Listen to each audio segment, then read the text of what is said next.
Are you interested in tips and tricks on how to massively improve your written English when composing emails, social media posts, or any other written communication with clients and colleagues? This video will give you step-by-step instructions on how to become better and more professional when writing in English. Hi, I'm Chris. I'm the founder and CEO of Real Estate English Academy. We help real estate professionals improve their English language skills. We thought we'd mix it up a little bit on our channel and introduce a new format that helps people who work in real estate become better at writing in English. And don't forget, give this video a thumbs up if you get value out of it, and subscribe to our channel. In today's lesson, I'd like to go over an email that was written by a Spanish speaker who is a real estate professional with intermediate English skills. He actually did a pretty good job at structuring and composing his email, but it did have some language problems. Typical problems non-native speakers have when writing in English. Let's dive right in. I've already pulled up the email. We have the greeting at the top, right here. The purpose of the email, right here. We have the main body of the email with more information. We have a call to action at the end here, and then the formal ending of the email. If you'd like to learn more about how to structure and compose professional emails, we have a video on our channel that explains all of that. I'll put a link in the description box below. Let's start with the greeting. Dear Sarah, keep in mind that in the US, it's common to use a comma after the name. In the UK, you typically don't use a comma after the name. Make sure to always capitalize the first word after the greeting. So let's change that here and turn this H into a capital letter. Hope you're doing good is grammatically not quite correct. You may hear people say it in colloquial English, but we actually need an adverb here. So the sentence should be, hope you're doing well. Let's fix that. Another thing I'd like to mention is the use of contractions in business communication. It is much nicer not to use contractions in a professional context and say, hope you are doing well. Much nicer. I contact you regarding the Plaza Europa property office, which is placed in the Raval area of Barcelona. The phrase, I contact you regarding, has a tense problem. We need the present continuous form here. I am contacting, let's fix this. I am contacting you regarding the Plaza Europa property. I am contacting you regarding is a perfect phrase to start this paragraph. Other phrases that could be used here include I am writing in regard to, or I am writing about, just to give you a couple of alternatives here. Okay, let's go back to our sentence. I am contacting you regarding the Plaza Europa property office. We've got a word order problem here. In English, you would say Plaza Europa is an office property and not a property office. So we need to switch this around. Let's see. There we go. Let's move on to the second part of the sentence, which is placed in the Raval area of Barcelona. Placed in is not the correct word choice here. Typical solutions include located in or situated in. Let's fix that.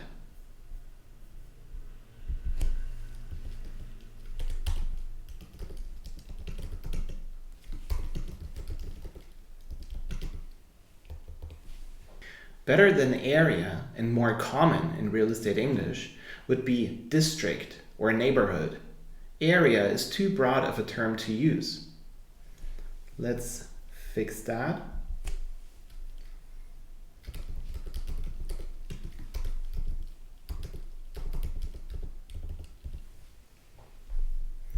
Let's move on to the next paragraph. Like you know, Raval is one of the most important districts in Barcelona, which a number of technological companies are situated. Raval has the best occupancy rate in the city with lower than 5% vacancy. Okay, again, not bad, but there is a lot of room for improvement. In English, you say as you know and not like you know. Let's fix that. Raval is one of the most important districts in Barcelona is grammatically incorrect. Raval is one of the most important districts in Barcelona. We need the plural form here, districts. Let's fix that. The last part of the sentence, which a number of technological companies are situated, is also off from a grammatical point of view. A good way of fixing this problem is to say, and is home to a number of. Let's do that.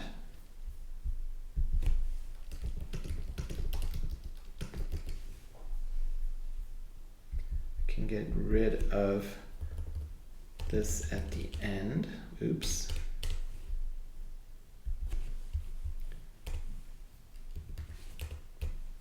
All right.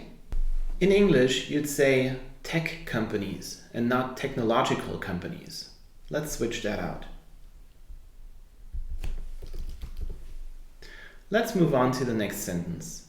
Raval has the best occupancy rate in the city with lower than 5% vacancy. Feel free to pause the video and see what you would change. All right. First of all, best occupancy rate is not very idiomatic in this case. Let me change this to highest occupancy rate. Okay, let's take a look at with lower than 5% vacancy. The correct phrasing here is with less than 5% vacancy.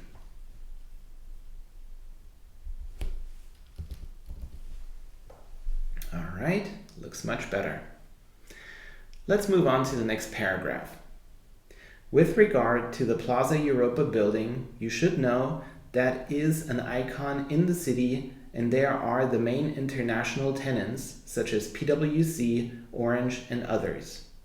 Currently is the building with the best qualities in Barcelona and it had been 100% occupied during the last years. Alright, let's take a closer look.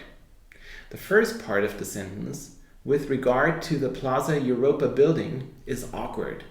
A more streamlined way of starting the sentence is to take out the with regard to part completely and start with the subject. Let's do that. The word building is not necessary here. Let's take it out and improve the style and flow of the text a little bit.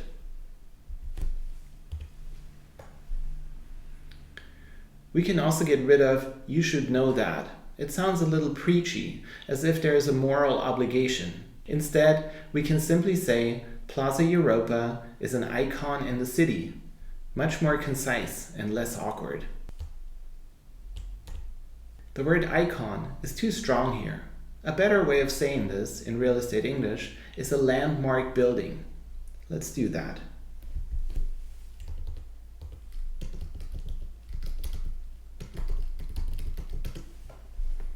Much better. Let's move on.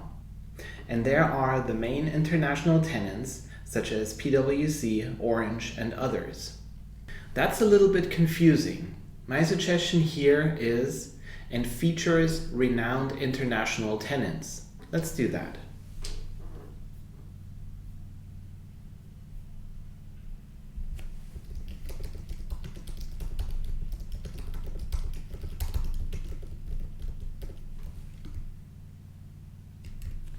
Okay, on to the next sentence. Currently is the building with... There's obviously a word missing. Let's put an it in. Currently, it is the building with the best qualities. You cannot use qualities in the plural form in this context. A better way of phrasing this is, currently, it is the building with the highest quality. Alternatively, you could also say, it is the most modern or state-of-the-art building in Barcelona. Let's do that.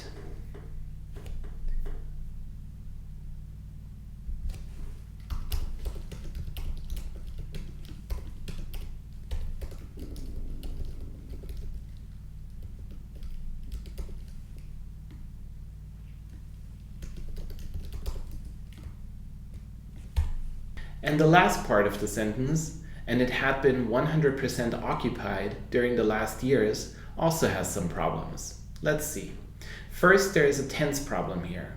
It has to be has been 100% occupied, since it is still true and hasn't changed. So we need the present perfect here. If you say had been, you're referring to a time period that is completely in the past. The term occupied is a technical term in real estate and is a synonym for rented out or leased. It fits very well here. During the last years, we need to add the word few to get the time reference right. Let's do that.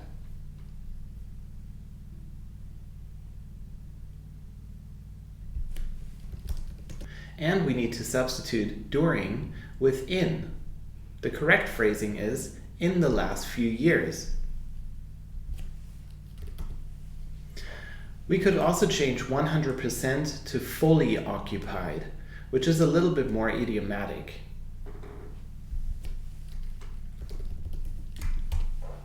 Let's move on to the last paragraph.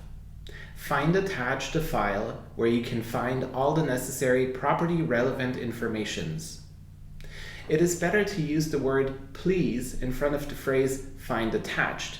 It's just a little friendlier and more common to say, please find attached. Let's do that.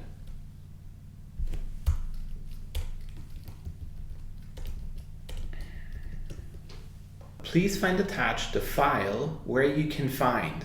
Okay, this is not a very idiomatic way of saying this. Much better is, please find attached a file, because you're not referring back to a specific file, and then with all the necessary information, much cleaner and more to the point.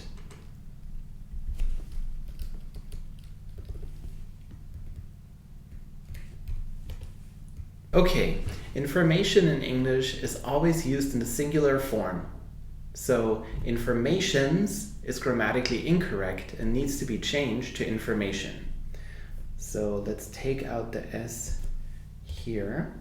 Please bear in mind that information is always followed by the auxiliary is or has in its singular form. For example, we've received all the information that is, and not are, necessary for us to make a decision. And I don't think the word necessary is really necessary here. Let's take it out and make the writing a little bit more concise. Let's move on. Do not hesitate to contact me if you need more information or you are interested in visiting it. We already talked about information, no S at the end, we need the singular. Right, let's take it out. The second part of the sentence is a little tricky. You need to add a second if, because the first if is followed by the modal verb need, and the second if is followed by the auxiliary are, so you need the second if here.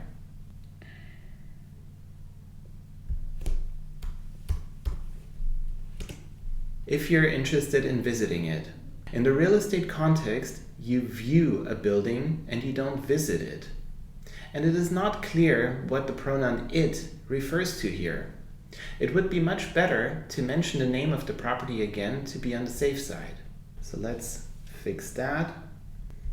Let's take out visiting, turn it into viewing, and let's put in the name of the property one more time. Plaza Europa.